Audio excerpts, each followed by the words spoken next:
جیسے کہ میرے ساتھی بات کر رہے تھے، ہم آج بالخصوص جو سیرت النبی یونیورسٹی کا کیس ہے، جس کو کہ ایک بہت ہی پہلے بھونڈے طریقے سے چلایا گیا، اس کے فیصلے میں مختلف تاخیر ہوئی، آج بھی ہوئی۔ کہا جاتا ہے کہ خان صاحب موجود نہیں تھے۔ خان صاحب تو بھئی آپ ہی کی کسٹڈی میں ہیں، آپ ہی کے اس میں ہیں، اس میں ہے، آپ کی کورٹ میں، آپ کی جیل میں ہیں۔ تو پھر یہ کیسے ہوا؟ اور ماضی میں تو ہمیں کئی ایسی مثالیں ملی ہیں جس میں کہ چاہے وہ عدت کیس ہو، چاہے وہ توشخانہ ہو، جس میں کہ بغیر ان کی موجودگی کے سزا سنا دی گئی۔ تو ابھی کیا ایسا مختلف ہے؟ دیکھیں، میں آپ کو بتاؤں کہ جو سیرت النبی یونیورسٹی ہے، یہ خان صاحب کی جو ایک ان کی زندگی کا ایک رویہ رہا ہے کہ انہوں نے ہمیشہ پاکستان کے تشخص کو اجاگر کیا ہے۔ انہوں نے اسلام کے بارے میں اپنی ان کی جو ایک سوچ ہے، جو کہ پاکستان کی اکثریت اس سوچ کی ہم خیال ہے، وہ یہ ہے کہ ہم نے اپنا تشخص برقرار رکھنا ہے۔ اور وہ خان صاحب واحد لیڈر ہیں پاکستان کے جو کہ کسی بھی انٹرنیشنل فورم پہ جاتے ہیں تو وہ انہیں اپنا لباس پہن کے جاتے ہیں۔ یہ ایک بہت بڑی چیز ہے جو کہ ہمارے جو رہے ہوئے ہیں، جو کہ ذہنی طور پہ غلام لیڈران رہے ہیں، یہ اس سوچ میں اور اس سوچ میں بہت فرق ہے۔ اسی چیز میں پھر اسلامی تشخص، اگر آپ اس کو خان صاحب کی جو نیو یارک میں تقریر تھی، اس کے یونائٹڈ نیشن میں، اس کے تناظر میں دیکھیں تو خان صاحب نے ہمیشہ یہ ہم سے بھی بات کی ہے، پارٹی لیول پہ بھی اور عام طور پہ بھی کرتے رہے ہیں کہ ہمیں حضور صلی اللہ علیہ وسلم کی زندگی کو سمجھنے کے لیے کوئی ایک ایسا پلیٹ فارم چاہیے، ہونا چاہیے جس میں کہ ایک یکسوئی میں ایک ایسا حضور صلی اللہ علیہ وسلم کی زندگی کے بارے میں ہم جو بھی لوگ ہیں اپنے پاکستان کے جو میجورٹی ہے، ہم اس پہ کس طرح سے عمل درآمد کر سکیں۔ یہ تھی خان صاحب کی سب سے بڑی غلطی، جس میں کہ انہوں نے حضور صلی اللہ علیہ وسلم کی زندگی کے بارے میں ایک ایسی یونیورسٹی بنانے کا سوچا۔ اور یہ پہلی دفعہ نہیں تھی کہ خان صاحب نے فلاحی کام کیے ہوں۔ شوکت خانم اسپتال، نمل یونیورسٹی اور ان کی جتنی بھی خیراتی ان میں کنٹریبیوشنز ہیں، وہ کسی سے ڈھکی چھپی بات نہیں ہے۔ لیکن اس کا ایک کیس بنا دینا، کرپشن کا کیس بنا دینا، میرا خیال ہے کہ یہ اس جہان میں بھی جواب دیں گے اور اس جہان میں بھی جواب دیں گے۔ کیونکہ جو شخص حضور صلی اللہ علیہ وسلم کی زندگی کے بارے میں ایک یونیورسٹی بنانا چاہتے ہیں جس میں کہ ینگ لوگ آئیں، پاکستانی آئیں، ان کو ایک وہ ملے، ایک گائیڈنس ملے، رہنمائی ملے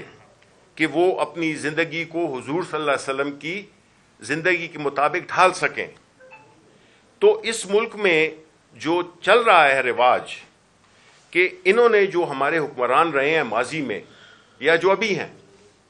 وہی ہیں، ماضی والے ابھی بھی ہیں، انہوں نے اگر کوئی اپنی ذاتی حیثیت میں کوئی ایک ایسا فلاحی کام کیا ہو، جس طرح کے شوکت خانم اسپتال ہو، جس طرح کی یونیورسٹی ہو، نمل یونیورسٹی ہو، جس طرح کی یہ سیرت النبی یونیورسٹی ہو گئی، اتنے بڑے بڑے کام یہ کسی سیاسی لیڈر نے اپنی ذاتی پاپولیرٹی کو، اور خان صاحب کو ہمیشہ بڑی ینگ ایج سے 18 سال کی عمر سے ہی عزت دی ہے، اور اس عزت کا انہوں نے پاکستان کے عوام کے لیے اس کو وقف کیا۔ تو یہ ماحول یہ بنایا جا رہا ہے کہ آئندہ کوئی بھی فلاحی کام نہیں کرے گا، یہ سزا دی جا رہی ہے۔ یہ ایکچولی اس ایکٹ کو سزا دی جا رہی ہے جس میں کہ اگر آپ کوئی اچھا کام کرتے ہیں تو آپ اس ملک میں وہ اچھا کام نہیں کر سکتے ہیں۔ بنیادی طور پہ میسج یہ دیا جا رہا ہے، میسج یہ دیا جا رہا ہے کہ آپ اگر فلاحی کام کریں گے، جس کی وجہ سے شوکت خانم اسپتال میں بھی جو فنڈنگ، جو کہ عام عوام، چونکہ پاکستان اور پاکستان سے باہر کے لوگ پاکستانی وہ اپنی فنڈنگ کرتے تھے اس اسپتال کو چلانے میں، کیونکہ پاکستان میں اس کے علاوہ اور کوئی کینسر کا اسپتال نہیں ہے جو کہ مفت علاج کرتا ہو۔ اس چیز کو بھی انہوں نے پریشرائز کر کے اس کی فنڈنگ کو بھی نقصان پہنچایا ہے۔ نقصان کس کو پہنچایا ہے؟ خان صاحب کو تو الحمدللہ وہ تو صحت مند ہیں، ان لوگوں کو نقصان پہنچایا ہے جو کہ اس ملک میں فری کینسر جیسا موذی مرض، اتنا مہنگا علاج، اس کے لیے ایک شخص نے اسپتال بنایا اور وہ فنڈنگ عوامی فنڈنگ پہ ہی چل رہا ہے. تو اس قسم کے حربے استعمال کر کے، چونکہ ایک شخص ہے جس کو کہ آپ سزا دینا چاہتے ہیں، تو آپ یہ بھی نہیں دیکھ رہے کہ بھئی وہ مقصد کیا تھا. سیرت النبی یونیورسٹی، ہم مسلمان حضور صلی اللہ علیہ وسلم پہ جان دیتے ہیں، ان کی زندگی کے بارے میں یونیورسٹی بنانا جو کہ ان کی زندگی کے بارے میں کئی پہلو روشناس کرائے گی نوجوان نسل کو، اس میں جناب بشرا بی بی کو اور آپ نے خان صاحب کو جو ہے تو آپ اس کو سزا دے رہے ہیں. یعنی کسی دنیا میں یہ ہوتا ہے، یعنی جو سب سے جو بھونڈے کیس تھے، اور یہ سارے کیسز تو سارے سیاسی ہیں، وہ سب کو پتہ ہے، لیکن یہ دو کیسز اسپیشلی جس میں عدت کا کیس ہے اور یہ جو سیرت النبی یونیورسٹی کا کیس ہے، یہ تو ایک پاکستان کے عوام کے منہ پر تماچا ہے. اور یہ بدقسمتی سے یہ وہ لوگ ہیں جو اس وقت ہمارے حکمران بنے ہوئے ہیں. تو میں سمجھتا ہوں کہ ان کو ہوش کے ناخن لینے چاہیے، اس دنیا کے لیے بھی اور اس دنیا کے لیے بھی. ان سے پوچھا جائے گا کہ ایک شخص جو کہ سیرت النبی کے لیے ایک یونیورسٹی اس نے بنائی تھی، آپ نے اس کو اس کے لیے سزا دے دی، یہ کیسے ہو سکتا ہے؟ کوئی باہر کا لوگ سنیں گے اس بات کو تو وہ حیران ہوں گے کہ یہ کیسا ملک ہے یہ. پھر ہم کہتے ہیں کہ جی پاکستان کا باہر میں جو ہے اس کی جو پاسپورٹ کی وقت ہے وہ آخری 5 میں آ گئی ہے.